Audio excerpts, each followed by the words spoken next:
Hey, what's going on, RC drivers? Welcome back to the channel. Hope everybody is having a great day doing something in RC. Now, a little while back, actually probably towards the end of last year, I wanted to get some more racing vehicles in here on the channel, and I wanted to head out to the track to do some more laps as well. And one of the vehicles I got in was this TLR 22 5.0 AC two-wheel drive electric racing buggy, and this is a full build-up kit, so it took me a little while to get this thing together.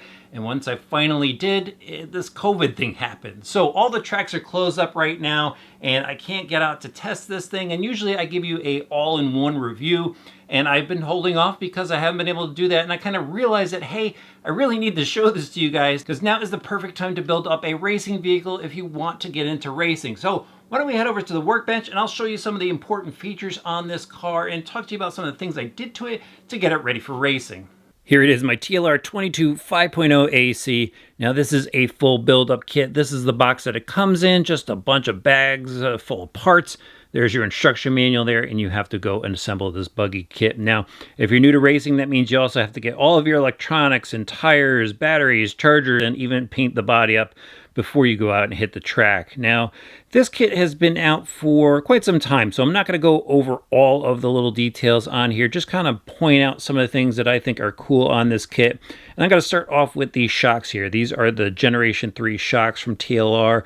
Nice aluminum body, threaded of course, and inside all machined internals. The 3mm shock shaft has a screw to retain the piston. We even have a screw down on the lower perch to retain that as well. And then the composite caps have bleeder screws to help with the bleeding process. Now, moving inboard here, we've got the stiff cell parts already showing up. We've got a stiff cell front shock tower. The arms are a stiff cell composite material as well. So that means these are really firm, and you're going to want that for carpet and turf racing.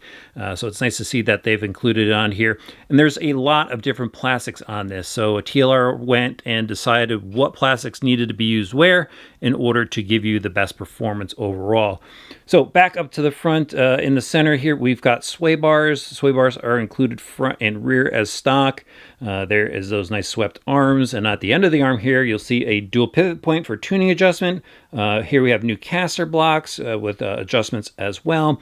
And then the spindles also have inserts in them, so you can adjust the axle position. And as you could see in this shot here as well, we also have these aluminum spacers. A lot of aluminum throughout the entire kit. Front axles are aluminum. I'm going to show you some more aluminum parts out in the rear of the vehicle. But again, this car is just built up for high performance.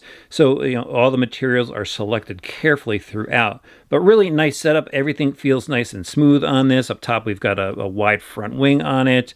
And right behind the front bulkhead area is the revised steering rack, which is supposedly going to work better, a bit smoother for turf and carpet racing. And then to swing the steering rack, I do have a Spectrum 6240 RX receiver servo combination. This is a pretty cool setup here.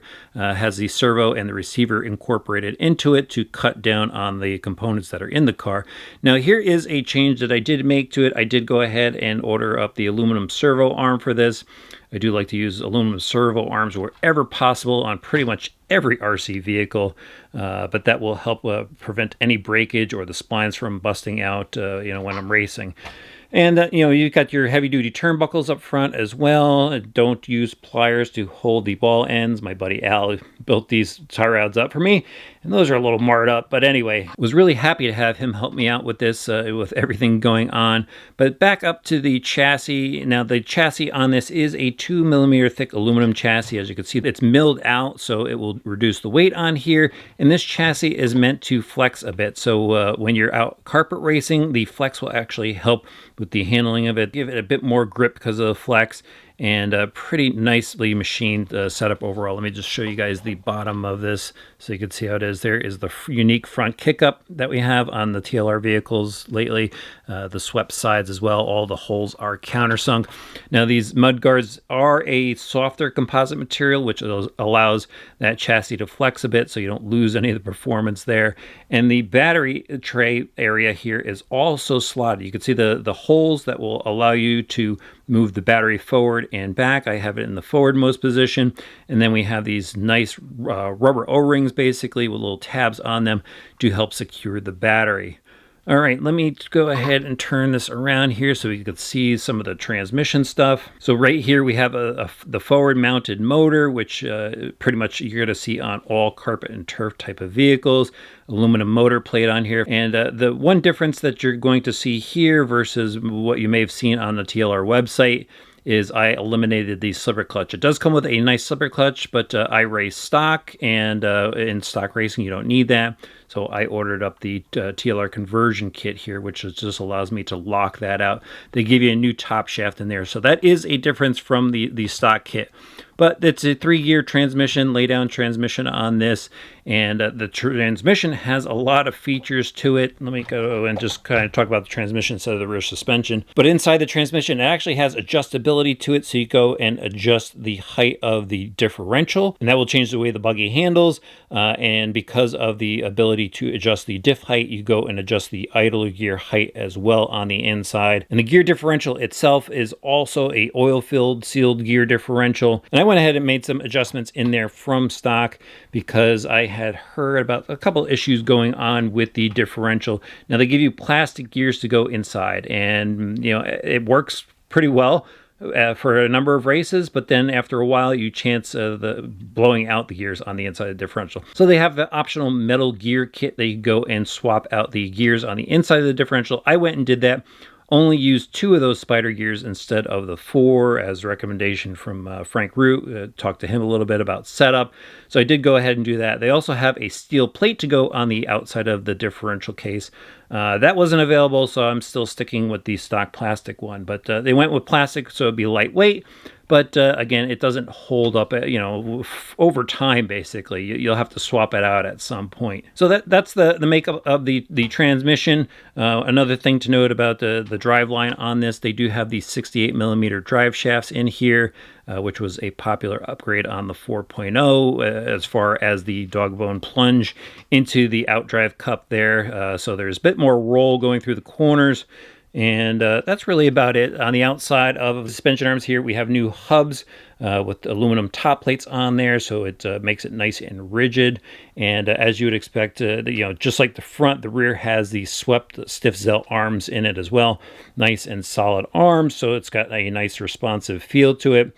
There is that rear sway bar, and here are some of those aluminum parts I was talking about. So we've got the aluminum hinge pin plates, and you could go and adjust the pill inserts on the inside of this. You can also adjust this aluminum upper camber link mount, and of course we've got the HD turnbuckles on the back as well. And I didn't really make any other changes as far as swapping out some of the option parts.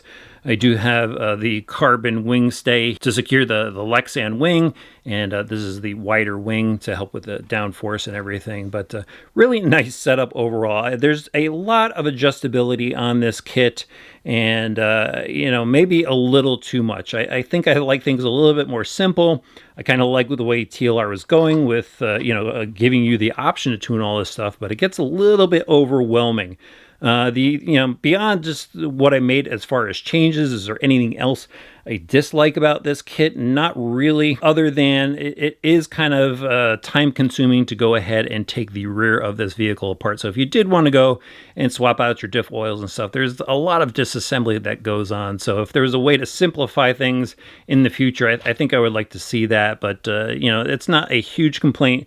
Just kind of something worth noting. Now here's the body over here. This is a lightweight body. I had my buddy Larry at Custom RC Graphics paint that up in my racing scheme. And that goes and fits the chassis nice and tight with Velcro to secure it. Now beyond that Spectrum servo that I told you about, the electronics in here, I do have a Team Orion R10 speed controller in here, a Team Orion motor. Went to ProTech for a cooling fan. That's another thing to note. They do give you a cooling fan mount.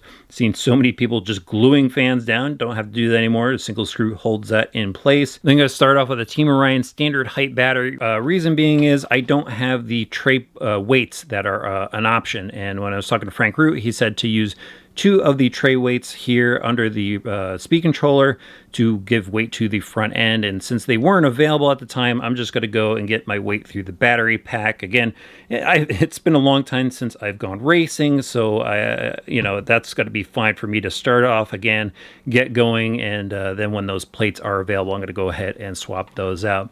All right, guys, that is pretty much my overview of the TLR 22 5.0 AC.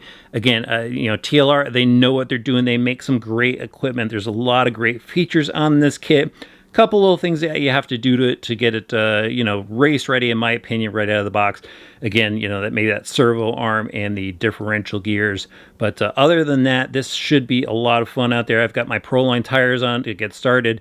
I really can't wait to see how this thing does on the track. So make sure you hit that subscribe button and the notifications bell so you don't miss when I revisit this car and show you how it performs.